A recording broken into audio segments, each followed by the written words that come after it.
Expert daw. O yung kanilang yung kanilang sino ba 'yon? Yung kanilang testigo na dating NBI. Yung NBI na yan din daw nag-imbestiga kay Sir Jack. Tapos meron pa akong isang nakikitang may nakikitang post sa social media na yung NBI daw na yan, kupal daw yan.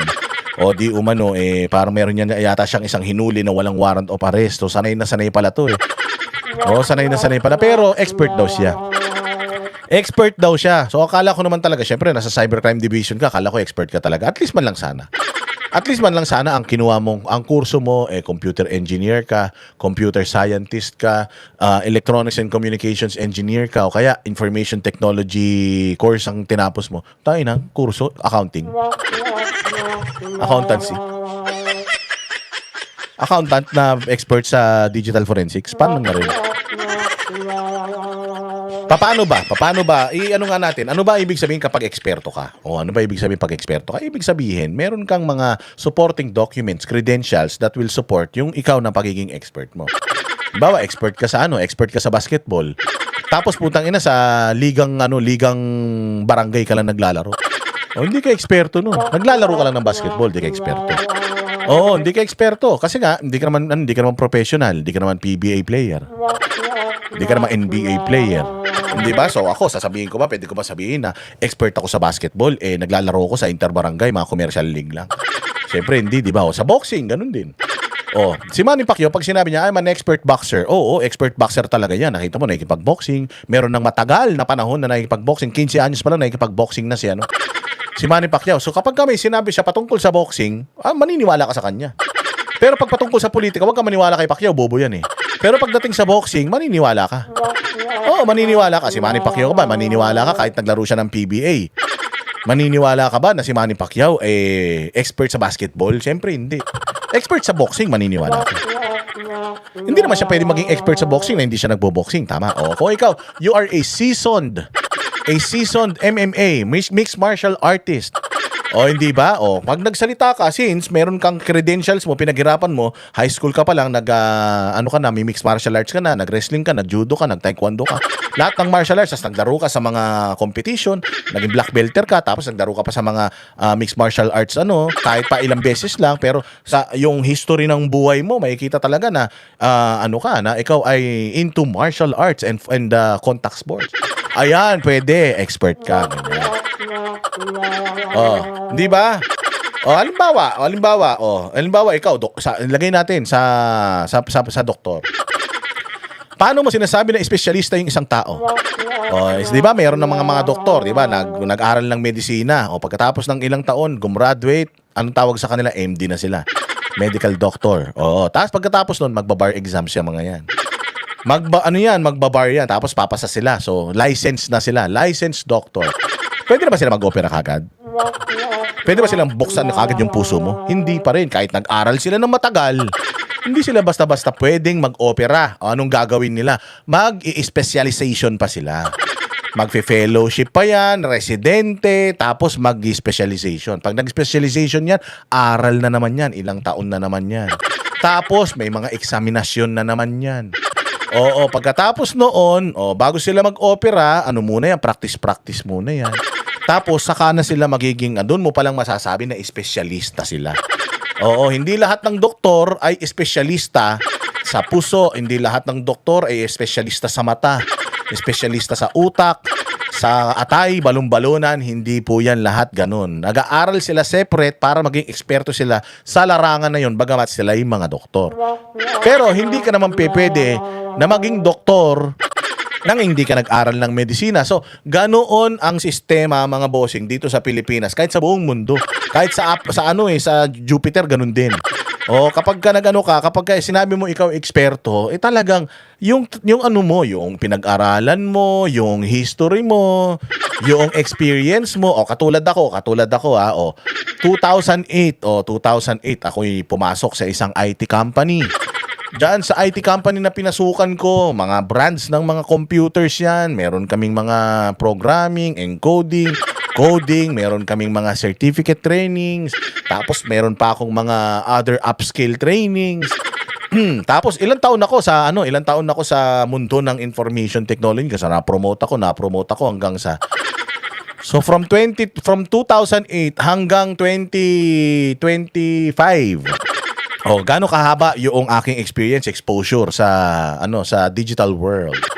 Do I consider myself as an expert, an IT expert? Siguro, I'm an IT specialist, yan, specialist. Pero I will not consider myself as an IT expert. Why? Oh, kasi wala naman akong program, wala naman akong coding na ako nakaimbento na pinakinabangan ng mundo, wala namang ganoon. Oh, siguro pwede ako magbigay ng konting opinion, pwede akong yung mga mabababang uri ng mga troubleshooting, coding, science, pagdating sa information technology pwede. Pero meron ba akong reputasyon to say na itong bagay na to mali ito, itong bagay na to mali yan? Wala, pwede ko manghula. Sa capacity ko, pwede kong sabihin, pero hindi ko pwedeng sabihin na yun na yung tama, yun na yung batas, hindi. Kasi hindi man ako eksperto, espesyalista pwede. Sa larangan namin, iba yung espesyalista ng mga doktor, meron kasing expert, tas merong specialist. Ako, ang IT specialist ako dati sa aking dating kumpanya. Pero expert ba ako? Hindi.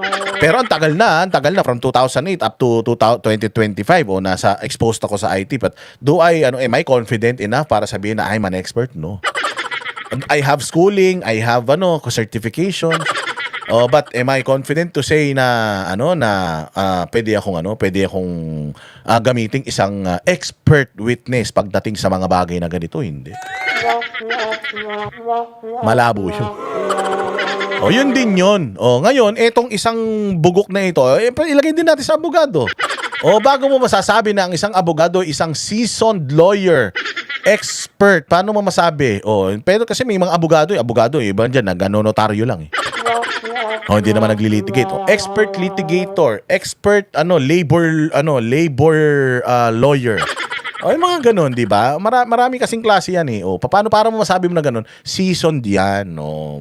Yan, makikita mo talaga yung kanilang track record na aside from their educational credentials, meron yan mga, yung tawag nila yung resume nila mabulaklak. Ngayon, etong inilagay nila dito, accountant. Certified public accountant. So ano ba ang specialization ng isang accountant? Numero. Mga taxes, ganyan. Mostly corporate. Nagbabalance ng mga nag-audit ng mga expenses, nag-audit ng ng mga kumpanya, finances ng kumpanya, ganyan. So financial literacy ng mga yan hindi mo pwedeng question kasi rin naman yan, magagaling din yan. Pero isang CPA, certified public accountant na nag-training ng 2 linggo na ilagay sa cybercrime division, tapos yun ang nag-iimbestiga ng mga cybercrime violations and laws na nalabag dito sa Pilipinas, ni walang experience. Hindi man lang nagtrabaho as NOC, hindi man nagtrabaho as programmer sa isang malalaking mga multinational company, hindi man lang nagtrabaho as data center engineer. Accountant, walang iya na yan. Paano napunta yan sa cybercrime division? At ano ang qualification niya para mapunta siya doon? At least man lang nga sana kung ang background niya siya ay isang computer engineer from AMA Computer College. Diba? From AMA University pala. Computer College, masyado namang 90s yun. AMA Computer University, mga ganun. Kung siya yung isa sa mga gumawa ng lab virus, utangin na wala accountant, tapos gumagawa ng investigasyon, re-rekomenda, nakasuhan yung mga tao na lumalabag sa cybercrime laws sa Pilipinas. Una sa lahat, hindi abogado. Pangalawa, cybercrime, wala naman siyang credentials na masasabi mo na eksperto siya sa information technology at sa digital age. Nag-training ng 2 weeks. Well, sa mga trainings, yung 2 weeks, napakahaba niyan. Pero mga bossing, it will not make you an expert.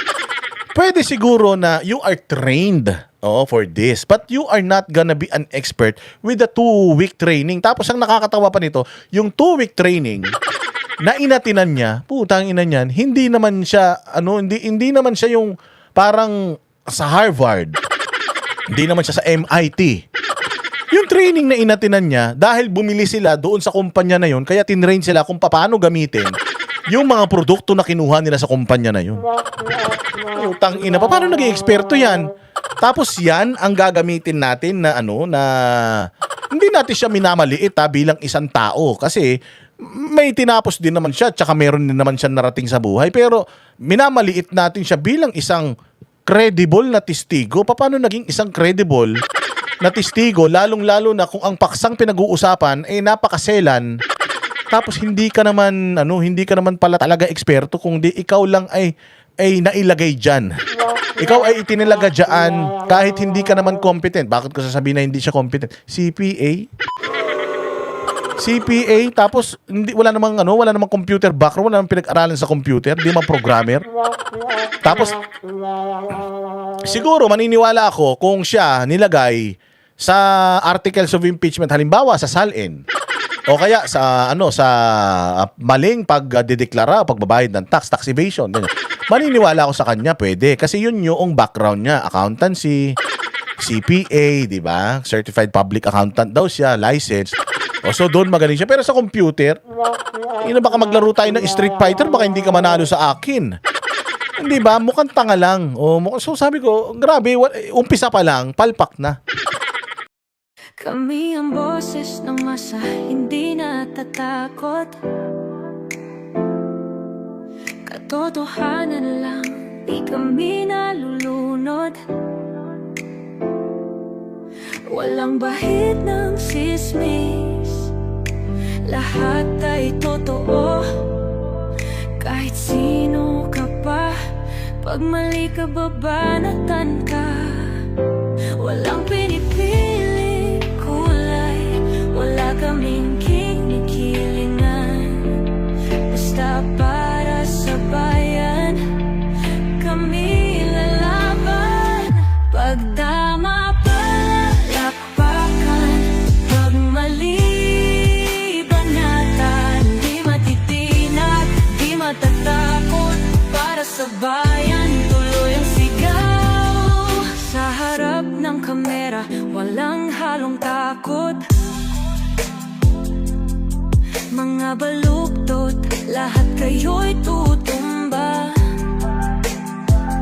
Ang hustisya at totoo, yun lang ang mahalaga. Kahit sinong harang, di kami matitinag. Walang pinipiling kulay, wala kaming kinikilingan. Basta para sa bayan, kami lalaban. Pagtama palakpakan, pag mali banatan, di matitinag, di matatakot. Para sa bayan, tuloy ang sigaw. Kung nasa tama ka, ikaw ay aming kasama. Pero pag mali ka, handa ka na bang mabasag? Banateros kami, walang inuunan, dahil bayan muna bago ang sarili.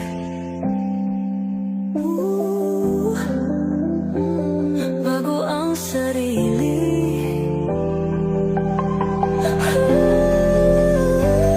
Pagtama palakpakan, pag mali banatan, banateros ang sigaw. Katotohanan ang laban.